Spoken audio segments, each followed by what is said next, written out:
ಕಲಬುರಗಿ ಸೇರಿದಂತೆ ಹೈದರಾಬಾದ್ ಕರ್ನಾಟಕ ಭಾಗಕ್ಕೆ ತನ್ನದೇ ಆದ ಇತಿಹಾಸವಿದೆ. ಈ ಬಗ್ಗೆ ಸರ್ಕಾರಗಳು ಅಷ್ಟು ಗಮನ ಹರಿಸದಿದ್ರೂ ಈ ವ್ಯಕ್ತಿ ಮಾತ್ರ ದಶಕಗಳಿಂದ ಜನರಲ್ಲಿ ಜಾಗೃತಿಯನ್ನ ಮೂಡಿಸುತ್ತಿದ್ದಾರೆ. ರಾಷ್ಟ್ರೀಯ ಮಟ್ಟದಲ್ಲಷ್ಟೇ ಅಲ್ಲದೆ ಅಂತಾರಾಷ್ಟ್ರೀಯ ಮಟ್ಟದಲ್ಲಿ ಕೂಡ ಇಲ್ಲಿನ ಇತಿಹಾಸವನ್ನ ಪಸರಿಸುತ್ತಿದ್ದಾರೆ. ಇವರು ಯಾರೆಂದು ತಿಳಿಸ್ತೀವಿ ಬನ್ನಿ. ಇವರು ಅಯಾಜುದ್ದೀನ್ ಪಟೇಲ್. ರಾಷ್ಟ್ರಕೂಟರು, ಬಹುಮನಿ ಸುಲ್ತಾನರು ಸೇರಿದಂತೆ ಅನೇಕ ರಾಜ ಮನೆತನಗಳು ಆಳಿದ ಪ್ರದೇಶ ಕಲಬುರಗಿ. ಇಲ್ಲಿನ ಸ್ಮಾರಕಗಳನ್ನು ನೋಡಲು ಬರುವ ಸಾವಿರಾರು ಪ್ರವಾಸಿಗರಿಗೆ ಇಲ್ಲಿನ ಇತಿಹಾಸವನ್ನ ಉಚಿತವಾಗಿ ತಿಳಿಸಿಕೊಡುವ ವ್ಯಕ್ತಿ ಇವರು. ಅಷ್ಟೇ ಅಲ್ಲದೆ ರೋಜಾ ಬಡಾವಣೆಯಲ್ಲಿರುವ ತಮ್ಮ ಮನೆಯಲ್ಲಿ ಚಿಕ್ಕದೊಂದು ವಸ್ತು ಸಂಗ್ರಹಾಲಯವನ್ನ ಮಾಡಿದ್ದಾರೆ. ವೃತ್ತಿಯಲ್ಲಿ ಛಾಯಾಗ್ರಾಹಕರಾದರೂ ಪೇಂಟಿಂಗ್ನಲ್ಲೂ ಇವರಿಗೆ ಬಹಳ ಆಸಕ್ತಿ.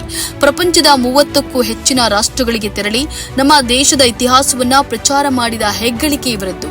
ತಮ್ಮ ಸ್ವಂತ ಗಳಿಕೆಯಿಂದ ವಿವಿಧ ದೇಶಗಳ ನಾಣ್ಯಗಳು, ನಮ್ಮ ದೇಶದ ಐತಿಹಾಸಿಕ ವಸ್ತುಗಳನ್ನ ಖರೀದಿಸುತ್ತಾರೆ. ಇತಿಹಾಸದ ಬಗ್ಗೆ ಆಸಕ್ತಿ ಕಳೆದುಕೊಳ್ಳುತ್ತಿರುವ ಸಂದರ್ಭದಲ್ಲಿ ನಮ್ಮ ಶ್ರೀಮಂತ ಇತಿಹಾಸವನ್ನ ಜೀವಂತವಾಗಿರಿಸುವುದು ಇವರ ಗುರಿಯಾಗಿದೆ.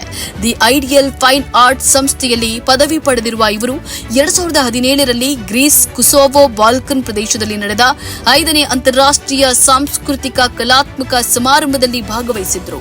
ಪಟೇಲ್ ಈ ಹಿಂದೆ London, Scotland, New Jersey, New York, Sharjah, Dubai ಮತ್ತು ಭೂತಾನ್ನಲ್ಲೂ ತಮ್ಮ ಕಲಾ ಪ್ರದರ್ಶನವನ್ನ ಮಾಡಿದ್ದಾರೆ.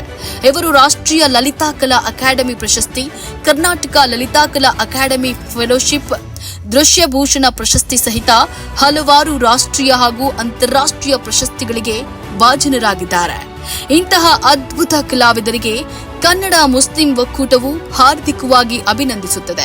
ಇತಿಹಾಸವನ್ನ ಪಸರಿಸುವ ತಮ್ಮ ಕಾರ್ಯವು ಹೀಗೆಯೇ ಮುಂದುವರಿಯಲಿ.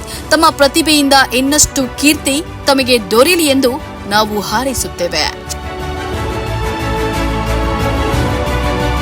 ಈ ತರಹದ ಕುತೂಹಲಕಾರಿ ಮಾಹಿತಿಗಾಗಿ ಕನ್ನಡ ಮುಸ್ಲಿಂ ಒಕ್ಕೂಟ ಫೇಸ್ಬುಕ್ ಪೇಜ್, ಇನ್ಸ್ಟಾಗ್ರಾಮ್, ಯೂಟ್ಯೂಬ್ ಅನ್ನ ಸಬ್ಸ್ಕ್ರೈಬ್ ಮಾಡಿ, ಲೈಕ್ ಮಾಡಿ, ಕಮೆಂಟ್ ಮಾಡಿ, ಶೇರ್ ಮಾಡಿ.